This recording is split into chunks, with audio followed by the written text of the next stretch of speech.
Welcome to Spotlight on the Arts. I'm Iris Acker, and I'm your host today. Let's meet the panel. First up, award-winning actress Karen Stevens, award-winning playwright Michael McKeever, and my favorite theater critic, Bill Hirschman. And I won an award, too. An award-winning theater critic, In summer Bill camp. Hirschman. Sorry. I should have. And our special guest today is currently a producer and a director. He's been many, many things, but we'll talk about that, too. Meet Richard J. Alexander. In the hot seat. Jazz hands. Richard, today we're going to talk about divas. Oh, gosh, because I'm we've scared. spoken about everything else. Okay. I want to concentrate on all the divas many of the divas that you direct. For example, Barbara Streisand, Kristen Chenoweth, and Bernadette Peters, just to name three. Right. Why you? You know, that's a really good question. Why me? It's very, very funny. I'll tell you a story that happened right here in South Florida. I was walking on Lincoln Road and the phone rings. Hello? Hi, is this Richard J. Alexander? Yes. Hi, this is Bette Midler. Who is this really? It's Bette Midler. Who is this? It's Bette Midler, and I'm on the set of Stepford Wives. Will you talk to me, please? And, you know, she was about to fire her current director of the tour and blah, blah, blah, and so she flew me up to New York. But I don't know how they get your phone number. I mean, it's not like I've chased anybody actively, but... Word of mouth.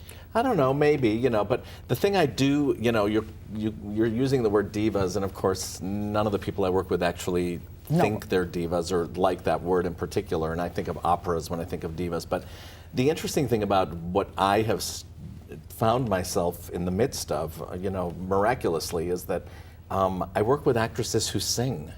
You know, great singing actresses, and I work with people who were catapulted out of theater.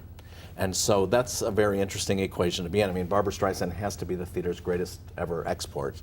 And Kristen Chenoweth's nothing to shake a stick at, nor is Bette Midler, who was in Fiddler on the Roof. And everybody I work with, pretty much. Bernadette, you know, is a singing actress. And so I think that's why these sort of really palpable and exciting marriages have taken place. You used an expression, because you've been catapulted, if that's the expression, out of theater, too. In order of, or going backwards, Les Mis, not in it, but of course associate producer, still today. I don't want to talk about residuals, but I'd love to know. And, that's my business. Yeah, no, but if you go back to Bernadette, like I was a stage manager and assistant director of song and dance. That's how I met her, and I remember I was in awe of her. I loved Mac and Mabel. I was in high school when Dames at Sea when I got the album. Don't forget, Broadway cast albums used to be essential.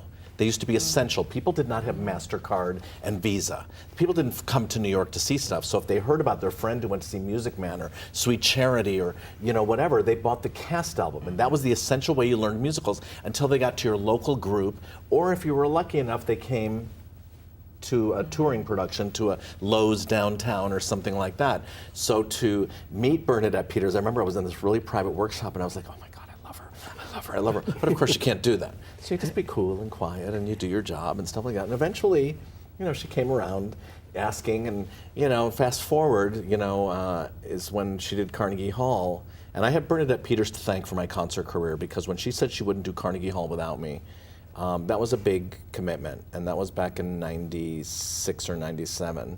And then the rest happened. It just came tumbling on me because it was such a defining show. And the other thing Bernadette Peters taught me is truth. And that everything I built my house on is truth. If an act is great, it should be world class. It's not like this is for New York audiences because they're so smart and snappy. This is for Europe. You do one show and it's got to play all over the world. Excellent. Just like a good play. I mean, you know this, or a great performance. The interesting thing about Barbara is that the whole world met her as Fanny Brice. Because if they didn't see her, she's one of the only actresses who played her own role in the film. If you look at Mame, it was Lucille Ball. If you look at Hello, Dolly, it was Barbara and not Carol Channing. If you look at Gypsy, the great, great merman that everybody talks about, it was Rosalind Russell. Barbara Streisand could not be replaced as Funny Girl. And so I hang my hat on these things, you know, and I'm passionate about it. I mean, you should see us all working. I mean, I remember crying once at a record party going, I wish everybody could sit across on the couch from Bernadette when we're working, or be in Grandma's house with Barbara and I and Jay and Bill Ross, you know, the conductor. And I don't know. This is where these shows are built. Kristen Chenoweth came down here to Florida. We built Dames for PBS in 3 days with Mary Mitchell Campbell, playing records and CDs and tapes, and I don't know. Like, I'm nuts. And you know, if there were things available today, when I was 10 years old, I used to have to go to the Solvay Public Library, a little suburb of Syracuse, a little shitbox of a town. I say that lovingly because it was a great shitbox to grow up in, but I got my albums at the library and they'd call me up and go, Dickie, you know, Golden Rainbow just showed up. What's that? It's got Steve Lawrence and Edie Gourmet. I ran down. And I think that's why I know every word to every song. You know, he needs me now, my arms can feel it, he needs. I mean, I know every song from every musical ever, and I can sing them for you. How did you start out? I mean, what's your history? What led I you was to nuts. this point? Did Oh, you my start God. out as a performer? We already did a whole show on that, but my take dad it back a little was a bit. CPA and an educator, and he was a wonderful churchgoer, and he used to help them with their high school musical, but long before high school musicals were voguish named, you know. But we had a full orchestra, high school level, and you would go and you would do these musicals, and we were the Little League of the Pompeian Players, the big church downtown, who used to have David Merrick send them the sets and costumes from Broadway. Like, I did Hello Dolly on the Broadway sets and got scouted for Promises, Promises on Broadway by Jerry Windsor. It was crazy. We had full orchestras. We recorded them. I have them on vinyl, me playing J. Pierpont Finch. I was nuts. But anyway, my dad threw me in the auditorium at 10 years old, and I saw a production of Bye Bye Birdie. I didn't know that I had good pitch or anything like that, but when my hairs, the few I had on my arms at 10, stood up, when the horn, you know, hi, you Hugo, hi, you stupid, ba-da-da-da-da-da, oh, and I was electrified, so I ran to the library and got the album. I was nuts, and my parents also belonged to the Columbia Record Club, so I heard a lot of studio recordings of like Doris Day and Robert Goulet and Annie Get Your Gun. Preposterous, but fantastic. You know what I'm saying?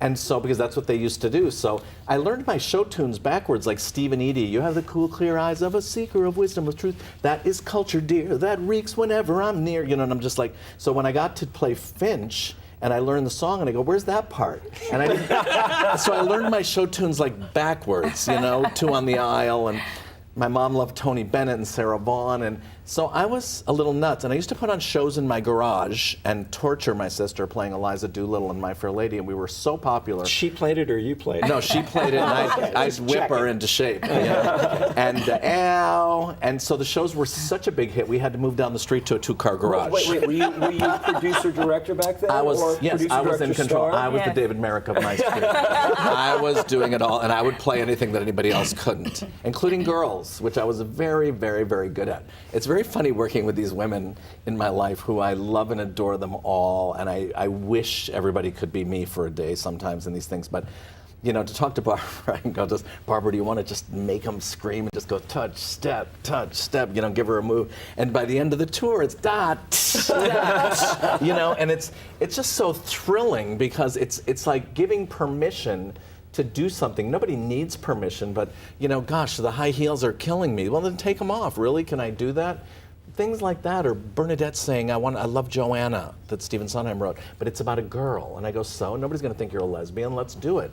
And then you get a standing ovation. I mean, well, it's just... how did that first, say, leap of faith happen from you being a stage manager and Bernadette Peters? Well, I'd seen her act a lot, and I saw her with Peter Allen, I went to Vegas and stuff like that. But I don't know, it's something about trust and taste, and when you talk about material and you see things, sort of like Cameron McIntosh took a gamble on me. When he met me, he had seen a production of Amadeus that I directed for the Mervishes in Canada, and because I was in the original Broadway cast, and so I directed the 3 of the tours. And he thought it had a Euro feel, but he had a hunch about me, but he didn't hire me right away. This was in the era of telex. There wasn't even faxes yet. So he said, I will pay for your theater going, and you can bring a friend and go to the theater and I'll pay for your tickets, but you have to write me a review, but it's got to be before the show opens. So I would review the shows, and my batting average was really about 92.8%. I remember that figure very, very clearly. And then the rest is history. Well, when you work with these women, I'm sure what a lot of people want to know is what is it, is there a commonality among these women that you work with? And what is that commonality besides talent, which goes I've never without been saying. asked that question, but as you were saying it, I was just thinking about Kristen, who grew up in Broken Arrow, Oklahoma, and is adopted. Barbara, who grew up in Brooklyn, New York, where that Brooklyn Bridge must have seemed like it would connect to Oz on the other side. Or Bernadette, who grew up in Queens, and her father drove a bakery truck. Maybe it's all because we were all middle class, middle lower class, actually, and I don't know, scrappy, hungry.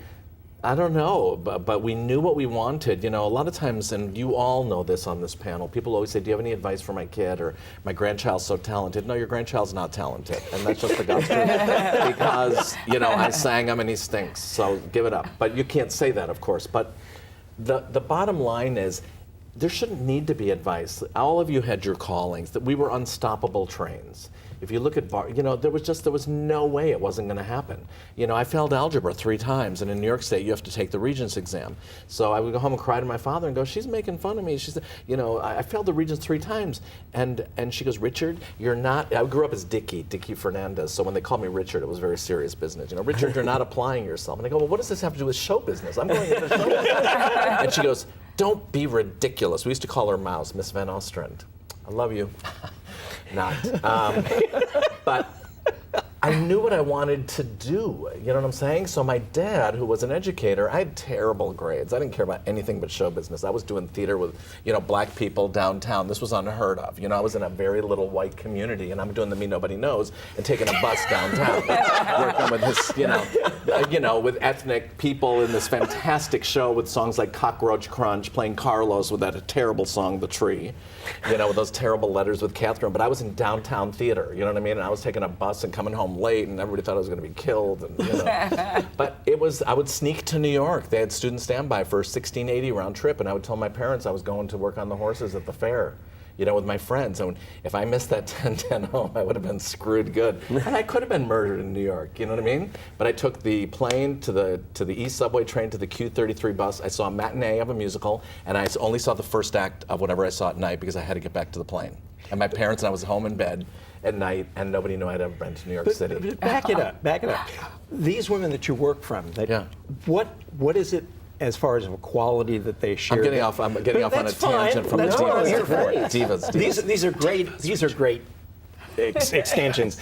What is it that it is like working with them? Is there a commonality? Do they bring something to it? For instance, we're talking about divas, but in fact, they're not divas. They're not at all. divas, and explain. Well, they don't behave like divas, and all of the people I work with, every single person, or I don't work with them. I've kicked a couple people to the curb, but we won't name names, because I would love to, but we won't. You'll get sued. No, I won't get sued. They can't sue me. She already tried once. I won. Anyway, the point is, it's the work ethic. Do you know what I'm saying? Nobody goes in like swinging wide. You know, everybody cares so much. And like I said, I think truth is the commonality. You don't just sing songs because you can. You sing songs because you must. Somebody will tell me a story, or and I'll go, God, that's such a great thing. Even you know, working with Norm Lewis now, or when I work with Brian Stokes Mitchell, you know, I was so known for women, I had to start working with men, and then I worked with Ricky Martin, thank God, and because we're both Latin, but it's always about truth and telling a story and not just doing show business. Show business doesn't fly anymore. Those days are gone, you know? And also the sad thing for me is, you know, I worked on that NBC show with Rosie. That was supposed to be the nighttime variety show. And the template that we agreed upon that we were going to proceed with was great. It's not what the show ended up being, but I would love to see an Ed Sullivan show. I would love to see, you know, what she wanted to do was Ed Sullivan combined with Carol Burnett, with, you know, and it just didn't fly that way. But I don't know, you know, Broadway used to feed the hit parade, you know, and it sort of all stopped with Memory, you know, from Cats. It just doesn't happen anymore. But everybody used to sing the same songs in the 50s and 60s, and Broadway was a very healthy feeding ground, and it was the arrangers that were king. You'd buy Tony Bennett singing the song, or Stephen Eady, or so Don Costa, Sinatra, you know, but they all sang the same songs, you know? Any idea why that's? Why? I think it's just not there. I mean, it's not there. Not even Rent provided it. Les Mis didn't provide a hit. Nobody recorded really on my own, and by the time Aretha Franklin got her hands on, you know, I Dreamed a Dream, it was He Had a Dream. You know, and she totally like flipped it into something else, which I loved, you know what I'm saying? But it just wasn't the song, you know what I mean? And then there was the movie, which... So, Richard, So unopinionated. what do you really want to do? I'm a big fan of Sirius XM on Broadway, and every time she comes on singing that I Dreamed a Dream, I go, she couldn't get a job in a high school show. If you're not watching it, seriously, she could not. It's terrible. Terrible. It is terrible. Terrible. And I love Hugh. I love him. Hugh, I love you. Richard, what are you going to do next? I mean, what is there to conquer? Well, there's a lot of things, actually. I would love to do my own Broadway show from, scratch. But, it's interesting. I'm sort of not smart enough. I'm not an intellectual. I'm very visceral, and I have to be inspired. Like, I read a play once that was about Elizabeth Bishop. I don't even read poetry. I didn't even know who the hell she was. But I loved the play. I loved it. I loved the Lover Lata. I loved the Petropolis of Brazil. I got that story like crazy, and I called Amy Irving, who was the person who had sent it to me. And I remembered that she was sending it to me to recommend a director. And I said, who's going to direct this? And she goes, well, I was thinking you. And I thought, good answer. And I was terrified of it because I'm so known for musicals. But I flew to Brazil to see the production that was so successful by Marta Góes, and it's native Portuguese. And it was nothing like what I saw in my head. And we had a huge success with it. But I'm not, I don't have a little novella under my arm reading with a rock group, going to bring it to Broadway. Let me hear it. What do you say that slower? I don't have a little novella under my arm. I thought you did. With, you had meeting with a big hiding. rock Okay. band, like American Idiot or, Spring Awakening. I'm not smart enough to do Spring Awakening, but I sure loved it. But I'm not that smart. I'm just I'm entertaining, and I love theater, and I know my Shakespeare, my Ibsen, and my Shaw. I am educated, there's no question, but I'm just not a smarty pants. So really what do not. you bring? What do you, seriously? I bring my entertaining self. No, seriously. What do I'll tell you what I When you bring. sit down with these people, what is it that you bring to the party? I know how to be funny, so I take dialogue of theirs, and then you make it funny, and then you Bernadette eyes it, because she's got a cadence. Barbara's got a delivery and a cadence. Bette Midler is rat-tat-tat-tat-tat. A lot of people think Bette Midler is camp, but she's not. She's vaudeville. That is a skill set. What she does is skill. She's also got soul. She's got truth. She can do a lot of stuff. So does everybody I work with. Bernadette Peters, the pathos in that voice. I mean, there are people that, they just open their mouth and they were born to do musical theater. When I first heard Kristen Chenoweth in a thing called, what was that first Kendra Nebb musical she did? Steel Pier.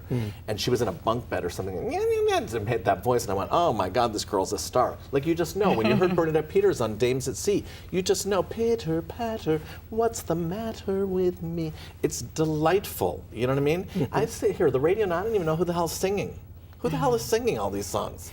Who's singing? And everybody's screaming like Rock Idol and American Idol. And, people don't understand. And when I audition people, which I do all the time, and I've discovered more people really than anybody alive. In those 10 years of Les Mis and Phantom and Saigon, we cultivated it because you had to feed the monster, right? So I went to Disney World. I went to Opryland. I went to Branson, Missouri. I went to everywhere and had people move to New York because they never dreamed they would move to New York with a job. You know what I mean?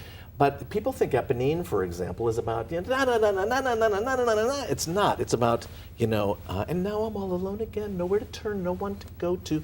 If those words aren't true from the very beginning of Eponine out in the street after she delivers that letter to Valjean, on behalf of Marius, who she loves, and she's in love in her own mind, then it doesn't work. So I don't care about the big notes. Everybody's so busy screaming all the time. Subtlety and nuance are two of my favorite words. You directed it last summer. Yes, at the Muni. At Muni. Which was Opera. pretty damn good. Was it really? Yeah, it was definitive. Yeah, I read about it. Yeah. Listen, I took Leah Michele to the Hollywood Bowl to do Eponine because I discovered her when she was 8 years old. She played little Cosette. Very cute story. She was at an audition with her friend, and her friend was terrible. And I go, what do you do? There's And so many stories like that. Is that funny? And I go, what do you do? She goes, nothing, I'm here for support. And I go, well, do you sing? She goes, sorta. So she sang for me, and I cast her in a New York second, and they never spoke again, those two kids. Wow. You've got such great passion. What is your favorite role? A producer, director, casting, working in the cabarets? It's so funny. Like, I've produced records. Like, people go, what do you do? I don't know why. I don't know how I happened. You don't go to school for what has become of me. You go to school to learn and get a background. But like, for example, when I got called by Jay Landers at Columbia Records and said, Johnny Mathis is doing a Broadway album, we need you. what does that mean? So I flew out there and I met with Johnny Mathis, and I came home in the car and I was crying. And every day at work I was crying. I got hired, and I dropped the track off in the mailbox every night, and then he'd come in and do it, and I just cry, and he goes, "Are you all right?" I go, "Yeah, I'm okay." Where are you with Johnny Mathis? Or Barbara, or even my dog Jojo when she was alive. Barbara goes, "Bring her out, play with Sammy." I'm like, "Oh my God, what if these dogs don't get along?" So, of course, they did, and Barbara sings live. Now, JoJo had been hearing Barbara on the stereo for years in New York, and she goes like this, and she walks up and goes like this. Like, "Is that you?" And Barbara picked her up. It's amazing. I have a lot of great stories, but they're all pretty much full of love and adoration, and I think it's important, this idea of diva or whatever, it doesn't exist, but I'm a fan of whoever I worked with. That's crucial. Because if I had their talent, I go, God, this is what I'd like to see.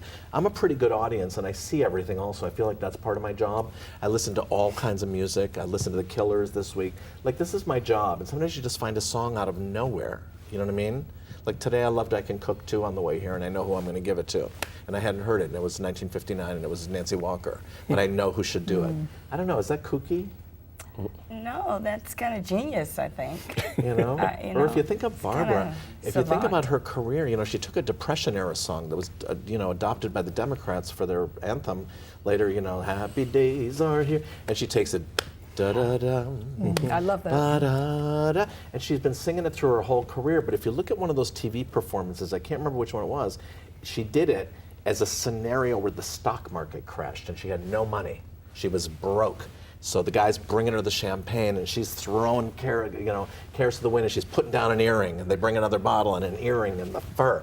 That's theater, and somebody like me sees that. I was nuts. I remember riding home from the shopping center, there were no malls back then, to see Happening in Central Park, because I read in the paper that she was going to be on.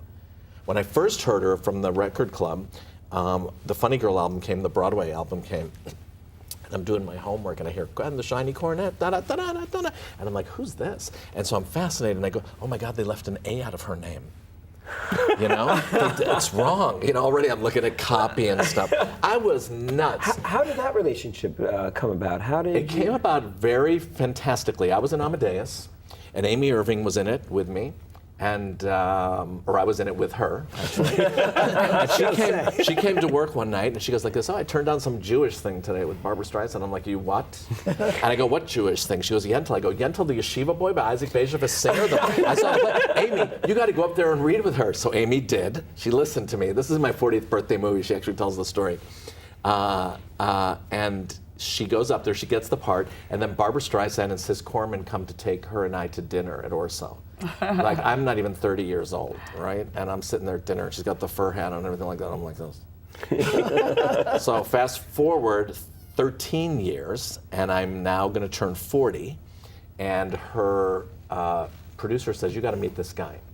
And so I go to the apartment on the Upper West Side. I got out of the cab 5 blocks early. My palms were sweating. I was freaking out, right? And nobody was there, not the manager, not her record producer. And so she comes bouncing down the stairs and goes like, "Hi, I'm Barbara." And I was like this, "Richard, it's now or never." And I went, "Hi, no kidding." And I don't know. That was a gamble. I don't know. So actors make choices, right? Yeah, absolutely. And I absolutely. was an actor, I guess. So why did you choose South Florida?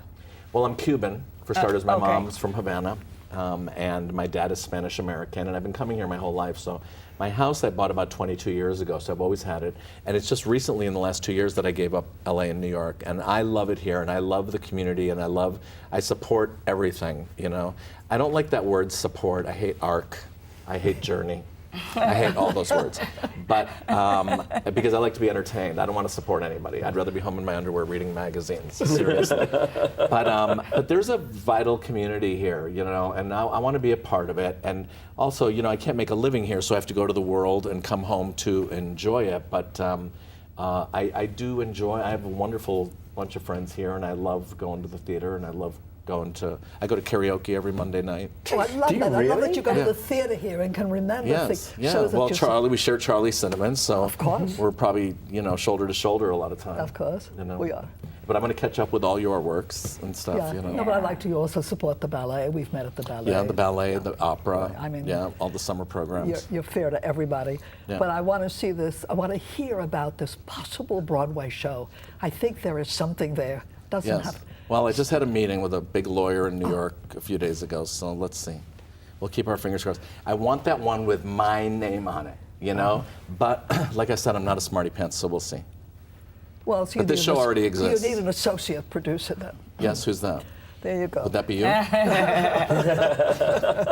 But in terms of whoever asks which role, it's really weird. I don't need to be defined. I can go into a TV studio and feel comfortable. I've done everything. I'm over blessed, so I have not been shy about giving back. In fact, I'm ferocious about giving back. Which is great. Here's a question. Is there anything that you haven't done that you'd like to? Or have you pretty much done it all? Not really. Can I tell you a little joke?